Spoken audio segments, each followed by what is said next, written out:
Hannah from Echo and Encourage, talking to you from the ocean right now to introduce this episode. Brian Lee came and shared. He started Broken to Beloved. It's a nonprofit organization, and he helps people overcome spiritual abuse and religious trauma. In this episode, we unpack what that topic is and a ton of resources to help people who are in the trenches of spiritual abuse and religious trauma, or who have gotten out of it and are now trying to heal and cope. I have so much hope for you after you listen to this episode. I believe that you're going to have so many resources to support you or a loved one going through this very real and difficult topic. It's one that I've gone through, my family has gone through in ministry, continues to go through, and I think that this is full of encouragement. And so thank you so much for listening to this episode or watching on YouTube. Welcome to the Echo and Encourage podcast. Today we have Brian Lee. He is a pastor, coach, and speaker. As a survivor of spiritual abuse and religious trauma, he has spent his time since leaving vocational ministry in 2021 working to provide recovery and resources for fellow victims and survivors. In 2023, he created and founded Broken to Beloved, a nonprofit organization that exists to help other victims and survivors through its annual summit and seasonal cohorts, while also providing trauma awareness and safeguarding practices to pastors, leaders, and churches. Based in Richmond, Virginia, Brian loves to go on many adventures with his family, exploring their neighborhood, community, and city. As a coffee snob, his words not mine, and addict, he could always use another cup. Welcome. I'm so happy to have you here, Brian. Yeah, thanks for having me. You're welcome. Thank you so much. I'm so glad that you're here, and my dad is a pastor, and he found you on his own journey to recovery from spiritual abuse. Okay. And so thank you so much for your ministry and the impact that it's having personally in my life, my dad's life, and then countless other lives. Thank you. I love hearing that. Yes. I was hoping that you could share with our listeners that don't know this topic of spiritual abuse. What is spiritual abuse or religious trauma? Oh man, it's not complicated at all. It's very simple and easy to explain. No, it's spiritual abuse. The shortest answer I can think of is when someone or something, like a system, organization, could be church, faith-based organization, and it doesn't even have to be a Christian thing, because there are lots of versions of spiritual abuse, uses a holy scripture, a claim that God said something, or a position of authority to abuse, harm, demean, diminish someone who is meant to be brought up, healed, or made whole in a spiritual setting. Right? So it's when people claim to say, well, God told me that you are supposed to submit and do this thing, and you can't leave and you've got to stay. Or it's twisting scripture to say, well, you have to forgive me because God says this. Or, oh, you're still dealing with that thing. You must not be praying hard enough, or you must not be holy enough. And these are all kind of little jabs here and there. And then there are versions of extreme spiritual abuse where you can get into physical, emotional, sexual, financial abuse in a spiritual setting. So that's the spiritual abuse side. And then there's trauma. Religious trauma is trauma. And trauma is the effect of your nervous system not being able to handle or cope with the amount of stuff that is coming at you. And so abuse doesn't have to happen for there to be trauma. Trauma can be its own traumatic event, a one-time thing. But regardless, it's something that you carry in your body with you until you're able to process it or metabolize it in some kind of way. And the problem with trauma is, or the issue with trauma is, it doesn't know how to tell time. So something that could have happened to you 2 months or 20 years ago, if it hasn't been dealt with, when you experience some kind of trigger, can pull you right back into the past, and it feels like you're dealing with it right now, even though you're physically safe in a completely different environment with different people. But trauma doesn't know how to tell you that. So it's just telling you and flashing all the warning signs saying, watch out, it's happening again. Whoa. Would you say that that's the body's fight or flight system and cortisol levels just through the roof? It's all of the above. When your sympathetic nervous system gets triggered, there's fight, there's flight, there's freeze, and there's fawn. So there's 4 different responses that you can kind of choose your own adventure, which you don't really get to because your body's just choosing it for you. It happens so fast that you can't register it, right? Yes. So the fight is for those people who choose to fight back. Flight are the people who's like, I just need to get out of here. Then the freeze, when you're completely overwhelmed and your body just feels like it's shutting down. And then the fawn response, a lot of people haven't heard of, and I learned it fairly recently, is this people-pleasing tendency that even though your entire body is saying, get out of here, you're in danger, you kind of put a smile on your face like, yeah, that's no problem, whatever. And it's like you're having an out-of-body experience in the moment and you're watching yourself go through this thing. Wow, that is intense. I am having a lot of memories right now as you speak, just because, no, it's okay. I'm in a really good place right now where I've gone through a lot of therapy, EMDR therapy to move the painful trauma out of my body. And I felt the pain move, and then to get my body to believe what my brain knows about things. So I've processed my own side of experiencing spiritual abuse as a pastor's daughter, also as a woman going through a divorce, and advocating to, thank you, but advocating for what the Bible says about God's heart postured towards grounds for divorce. And so being a voice for that. So I can relate to choose your own adventure where you can't really choose. And so that is all very insightful. What was the turning point that led you to choose to leave vocational ministry in 2021 and work on providing recovery and resources for these fellow victims and survivors? Yeah. You said it in kind of my little short bio there that this wasn't my first rodeo. It was actually my 3rd experience with a toxic and abusive environment. And so before we moved and took this position, my wife and I kind of had a sit down, and we had already experienced it twice before. And we said, look, this church is positioning itself as a place to find healing. It's kind of how they brand themselves. It's the message they keep pushing everywhere. And that would be really nice. It would be lovely if that's what happens.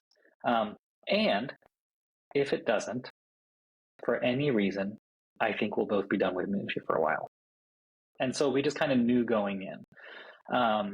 And because we had already experienced it before, trauma teaches you to just have all of your antenna up, right? And look out for red flags along the way. And sometimes they're not healthy. Sometimes they're self-fulfilling prophecies because you're looking for something to go wrong. That wasn't the case here. But it was about 2-ish years in that the signs were just really clear that things were not going well, and it was going to kind of go the same way. Issues with the senior pastor, with some of the leadership, a somewhat dysfunctional elder team and board. It was always communicated that the pastor had such a relationship with the board and elders that decisions were always made unanimously. And there was such a unity, which was kind of a red flag. It's like, yeah, that sounds lovely. That sounds great. Until you realize it's like, oh, they're always unanimous because no one wants to speak up, or no one wants to dissent. Or when someone does have an opinion to share, it just kind of gets squashed. So seeing that over time kind of confirmed some of those things. And then 2020 happened, right? I was the person who was in charge of all the COVID regulations and enforcing things. We're down here in Virginia. I'm not sure where you are, but it wasn't great. Oh. Everything was definitely shut down for a while, and the pastor just wanted to do everything he possibly could to open. Add to that I have a wife who is immunocompromised. And so if I were to the church knew this, the pastor knew this, didn't really seem to take it into consideration or show any care. So that was really hurtful. And then just the burnout of trying to get through not just the COVID stuff, but then you have all George Floyd, all the Black Lives Matter throughout the summer, and then all the anti-Asian hate and rhetoric through the fall with, COVID blaming and all these other things. And by the end of 2020, I was just completely burned out and I was ready. And I still hung on for another 6 months, just trying to figure out another way. Knowing that it wouldn't work. And at this point, we'd also had multiple one-on-one conversations with the senior pastor. I've already been in therapy for a year and a half at this point, I think. Mostly processing my previous 2 experiences. And then lots and lots of conversation about this place and just saying, I just don't know what to do because I just don't know what to do because my brain freezes. We talked about the fawn response. That's where the fawn response is like, oh my gosh, this is the thing that I do all the time. I just didn't realize what it was. So like you were saying, learning to attune to your body and pay attention to what's going on, learning how to draw healthier boundaries for myself, recognizing that there's just no way for this to end well. And it's not sustainable to keep going. And so it was a long and difficult decision to make. And it was a long time coming and quite frankly, probably overdue, but it's what we needed to do because when you're dealing with spiritual abuse in church ministry, in vocational ministry, it's also your livelihood. It's your only community, especially when you move somewhere for a church. You don't know anyone else except for the people there because it just consumes your whole life. So it's trying to disentangle all of those pieces. So really for me, the decision had been made like probably in October or November of 2020 and just didn't happen until June of 2021. But it was not easy by any means. It wasn't fun in any way, but it was necessary. Wow, you are very brave, and so is your wife. And I'm so sorry for the painful things that you've gone through, the spiritual abuse, the bullying, all of that. It's very heartbreaking. And thank you for sharing all of that and being an advocate on these topics and for making that boundary. A lot of people in ministry, I've seen it as a pastor's kid, struggle with leaving and trusting that God's going to provide a different way for them to minister, a way that's outside of a consistently abused environment. So it takes bravery to do that. So was it you and your wife that decided to start this nonprofit? It was just me. And I never imagined myself starting a nonprofit. So after having left in June or July, I'm a bit terrible at dates, but we were both actively in therapy together and then kind of started going separately just to process our own things as well.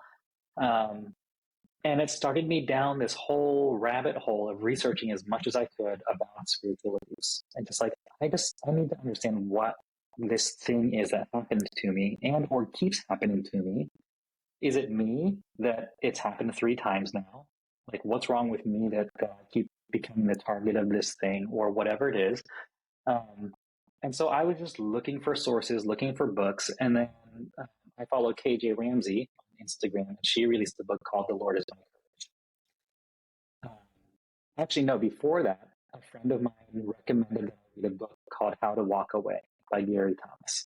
And I don't know that I recommend all of his other books, but this one was just excellent and it was what I needed at the time. And it walks through the process of learning how to recognize toxic relationships in your life and how to draw those boundaries in order to walk away. And it starts out kind of him being challenged, the author being challenged by his pastor or mentor, just saying, hey, I want you to go look in the Bible. Just take one of the Gospels and count how many times Jesus actually walks away from a situation. And so he was an overachiever and outlined all 4 Gospels. I think it's over 40 times in the Gospels, even though there's some overlaps and retelling of stories, right? Over 40 times that Jesus chooses to walk away. And we never really hear this in church because we're told that we're supposed to pursue, we're supposed to reconcile, we're supposed to do everything we can to go after the one, right? And there are plenty of times that Jesus just says, no, if you don't want it, I don't need to chase it.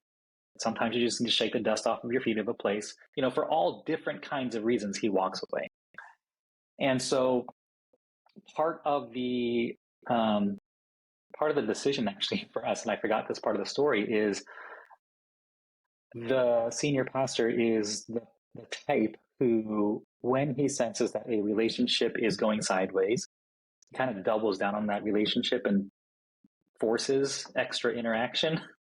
So he wanted to do a book study with me while we were still in lockdown. So we're meeting on Zoom and stuff, and said, just pick a book, send it to our administrator, and she'll order it for me. And so I chose When to Walk Away, which should have been a really clear sign. And we got to the section where he outlines what it's like to be in a toxic relationship and just kind of bullet points a few things. Do you feel like this? Do you feel like this? And we both are just sitting there saying, yes, you do this. Yes, I do. Yes, yes, yes, yes.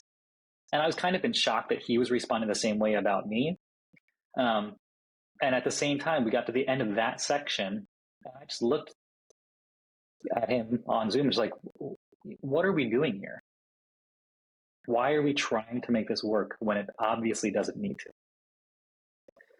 And I think that was the beginning of the end, really, like in a really clear way. And coming out of that book, I'm the kind of person who I go to the footnotes or the notes section at the end of a book and go to the primary resources and keep finding things. And then KJ's book came out, The Lord is My Courage, which outlines Psalm 23 in a really beautiful way with a really solid foundation of not just theology, but as a trauma-informed therapist. And so for me, that was the first glimmer of hope, that after a really deep, dark valley of the shadow of death, that there is hope at the end of it.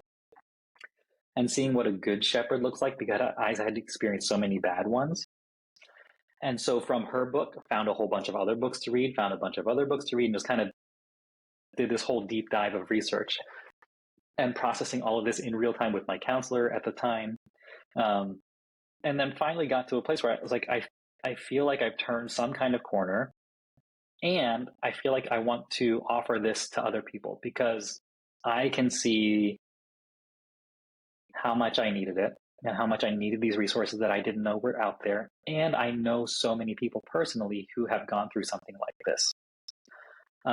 I also started my own coaching business in 2020, just kind of on the side as a passion project. And so I launched it out of that and just posted there and said, hey, if anyone's ever dealt with something like this, would you be interested? Let me know. And October of 2022, I think, is when I finally launched it. And so it's called the Through Cohort. And it started as a 6-week program that led you through the process of over-identifying as broken, like I did, and walking you through the process through learning about your sympathetic nervous system, mindfulness, breath practices, polyvagal theory, attunement, regulation, all these different pieces to move towards identifying and embracing your identity as beloved. Because my problem was I had been so hurt by these 2 previous places that for years, I just told everyone, I'm just damaged goods. I'm broken. And so when I got to the interview at this church, the elders and the pastor were like, why should we hire you? And I actually I looked them in the face. I was like, actually, you don't want to hire me. I'm damaged goods. I'm broken. You probably don't want me to come here. I'm just here because if this is an open door and an opportunity, I don't want to say no. If this is what God wants to do, I'm not really interested. I'm kind of happy where I am. But if, let's just pursue this anyway. And that's just how I saw myself, was damaged goods and broken. And it's not who I am. It's not who you are. It's not who anyone else is. It's something that happened to you, but it's not your identity. Your identity is always a beloved child of God. And so walking people through the process of mending and repairing those ruptures and those breaks to see themselves as beloved. And so I've run that cohort a few times now. We've had over 50 people in 25 states and 7 countries who have been through that process. And after that first one, was when I had the idea. I was like, it seems like people are interested in this sort of thing. It seems like this is a good resource. And of all the books I've read and the people that I've talked to, they do a really good job defining spiritual abuse and religious trauma and narcissism and gaslighting and all these things. And they do a great job telling people's stories so that you feel validated and seen and not alone and not crazy. But very few of them offer, what do I do now? It's like end of book, and then it's like, oh, okay, great, what, right? So I was like, what if I could put something together that invited all of these people? And so I can just ask them, great, but what now? Like, what can we actually do to move forward? And so that's how the summit was born. We had 1,200 people register the first year, and that was April of 2023. And based on that response, I was like, okay, this seems like something real. Yes. And then I started posting monthly live Zoom calls with some of these summit speakers and other authors that I was inviting. And it just kind of gained momentum. Started the Instagram account, built a website. And so by the summer, I was like, this feels like something that should be its own thing. And so applied for the nonprofit status, and we got our approval over Thanksgiving weekend 2023. And now here we are. So that's kind of the long version of the story. But it was nothing that was ever planned or intended. It was just a, man, I know I've really been helped by these things, and I wonder if it would help anyone else. That is incredible. You saw a need to serve others, and God blessed that. And congratulations on the nonprofit and all of that beautiful, all of the beauty that's come from it.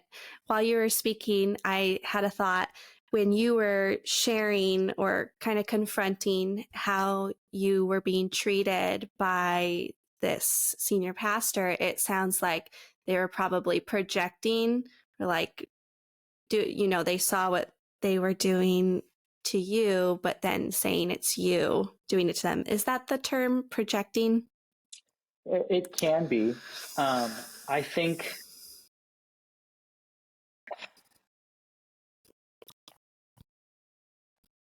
I love personality tests. And the reason I love them is because I've experienced so many leaders who are unaware of themselves and unaware of the effect that they have on the people around them, that they leave a wake of destruction behind them. And so I kind of vowed to never become that kind of leader. And I kind of told myself, I need to learn as much as I can about myself so I don't do that to other people who I lead. And so it's this kind of self-ignorant personality type or leader who, whether it's unintentionally or willfully, chooses not to look at themselves and examine themselves. They're the ones who have that kind of effect.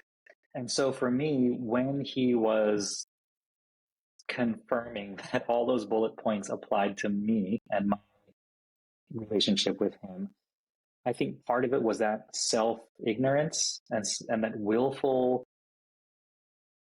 act of not looking at how he was affecting me at all. I think it's also a really common tactic for narcissistic behavior to do what's called gaslighting, right? It's when you make the other person feel crazy and you question their reality and you pin it back on the other person. It's like, well, I hurt you, which means you're mad at me, so I'm really the victim here. Yeah. Right? It's completely twisting the story. And that's just constantly what was happening. That is very painful. I'm so glad that you were able to part ways after that. That took a lot of courage to go through that, and great book choice for that. Yes. Wow. So you've mentioned some of the tools that have helped you heal from spiritual abuse. Are there any tools you recommend that people start to look into? Maybe someone has tried therapy, but they're not sure if they should go deeper with something. Tools, like what kind? Just any kind of tools or books or? Yeah. would you say, like, let's say there's somebody that is a fellow pastor and they're in the trenches, they've gone through a lot of spiritual abuse, and Mhm. they're just really in fight or flight all the time. I Mhm. guess how do you like triage that? Where do you start? That's a great question. And a really hard one to answer, honestly, because it's going to be Yes. different for everyone. And depending on the level of trauma that you've experienced or abuse that you've experienced, you're going to have a different response and you may or may not have different needs. Mm-hmm. Um, so, one of the things that I teach in the cohort is this idea that in order to deal with or triage or heal from any of those things, um, you need to be able to name it. You have to name what happened to you. And I've used the illustration of the old TV show House, which I used to love. And he's this diagnostician at Princeton University Hospital.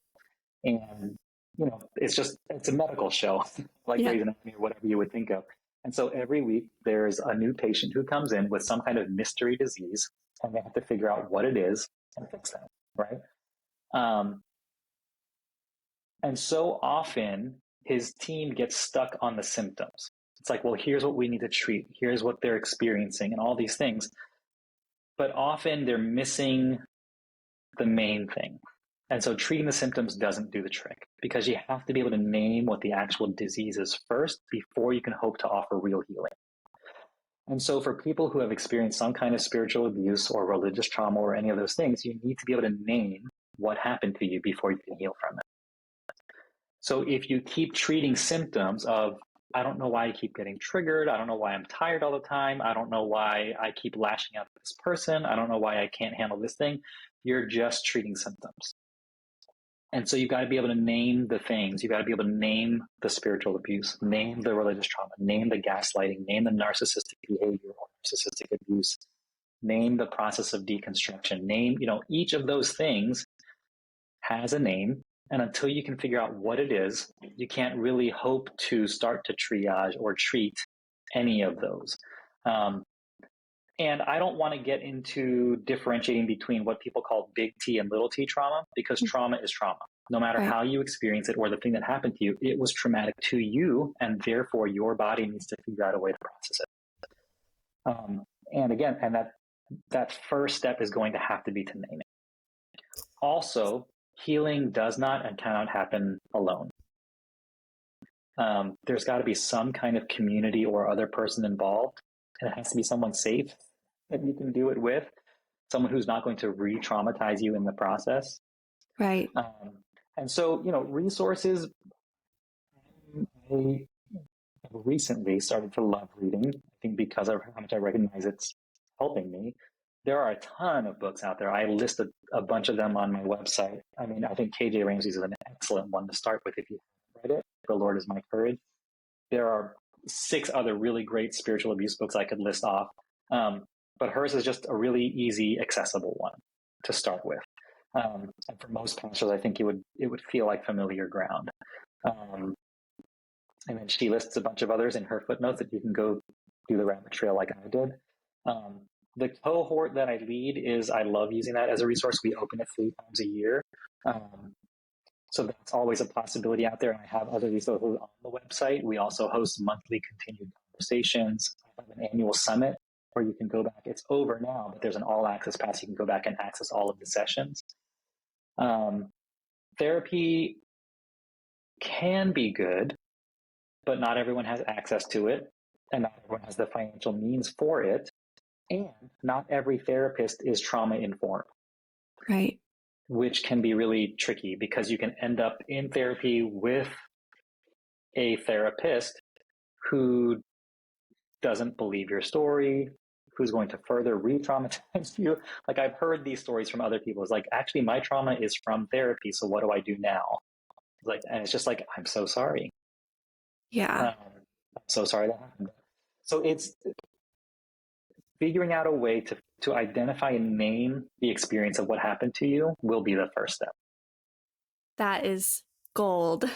I've heard recently, just you know, just people saying that they're healed, kind of these blanket statements like, I'm healed, but then they don't go to the valley of the shadow of death and talk about like what happened there and then how, and then you see these residual effects. So I was listening to an Adam Young podcast about polyvagal theory and naming things too. And I think it's so beautiful to go back to the story and then see how we can heal from there with God's help and community. Yes, there is so much hope.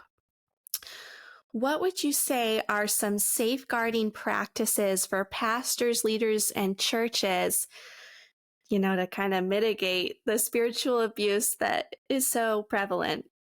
Yeah, that's a great question too, and I love it.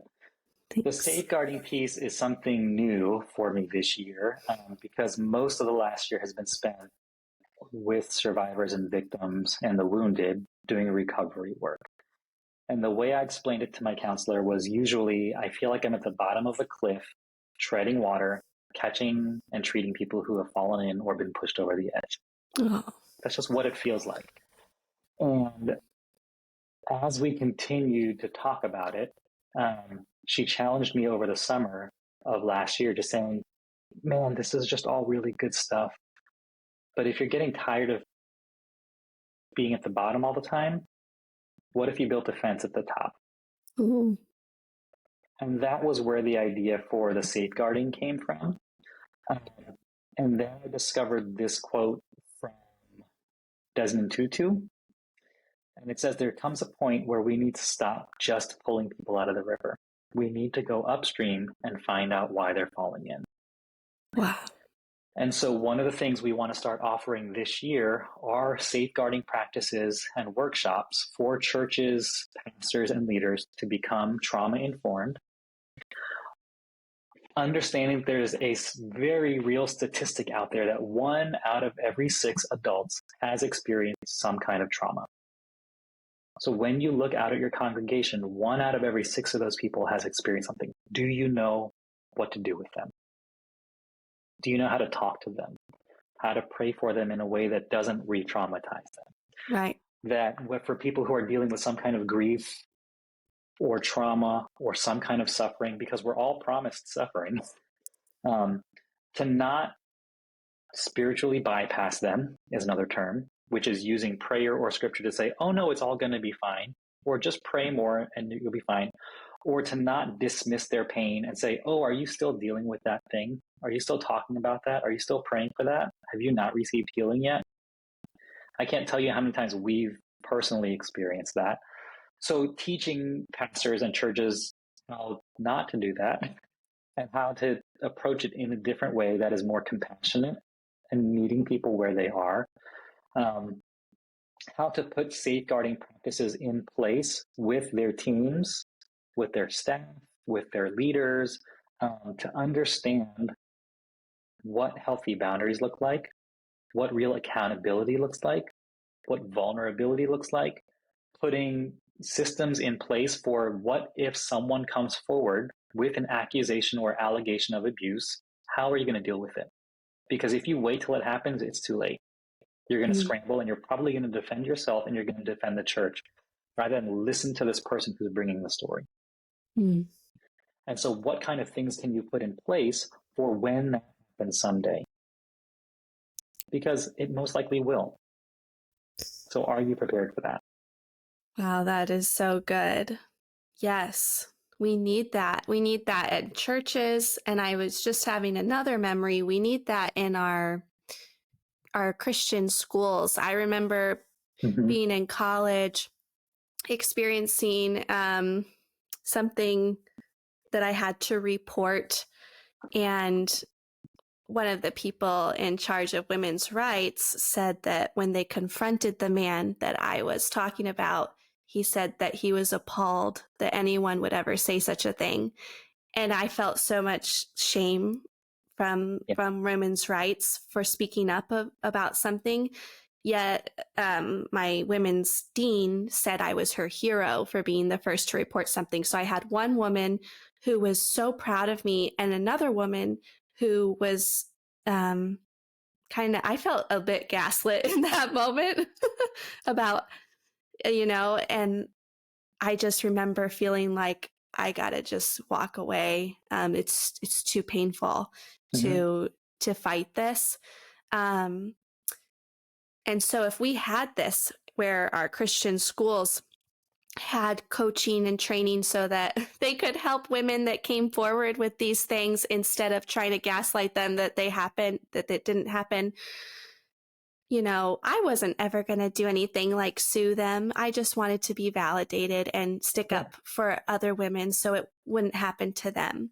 But yeah, I've been to a lot of colleges, and that was one instance where it was like half of the faculty, had their advocacy skills, and the other half in that situation really did not have it. So we need this. It's okay. Thank you. We need this. Schools, churches, everything.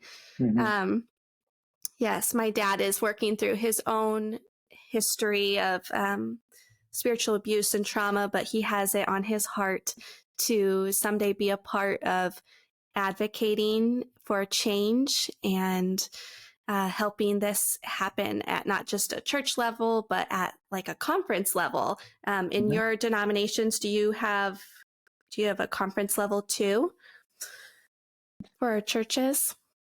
In our denominations, is that what you said? Yes. In your denomination, is there like a church and a pastor and then a conference leadership? The titles are different. I think they're called districts instead of conferences, but yeah, same idea.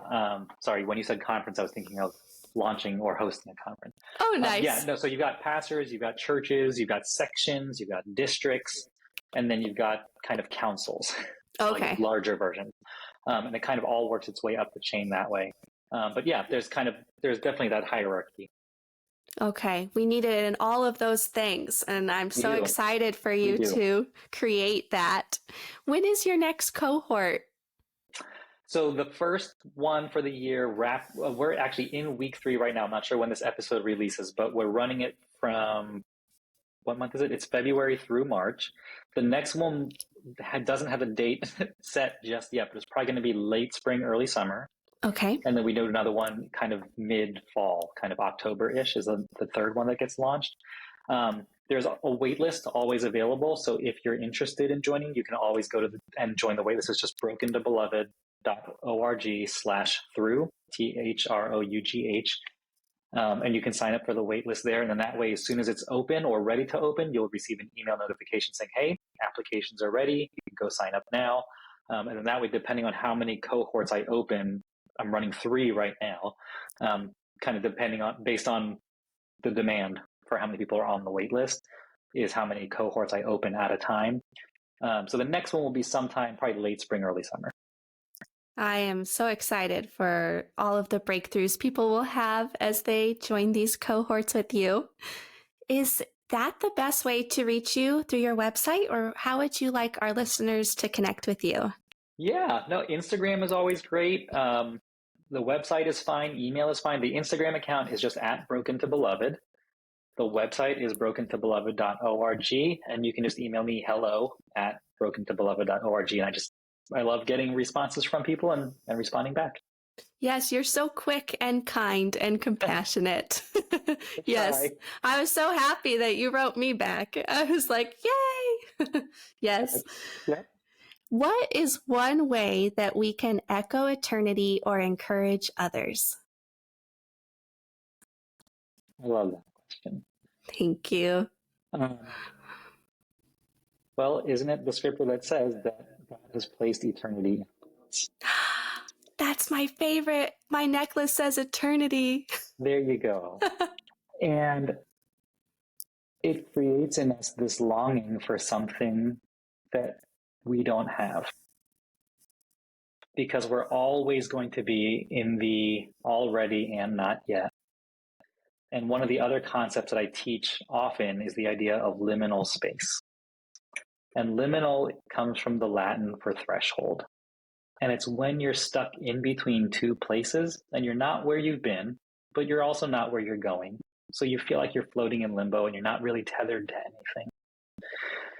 And there are a lot of people who would teach that liminal space is really the only place that we actually learn from God, because it's when we're not certain. And so we're a lot more open and willing to receive something.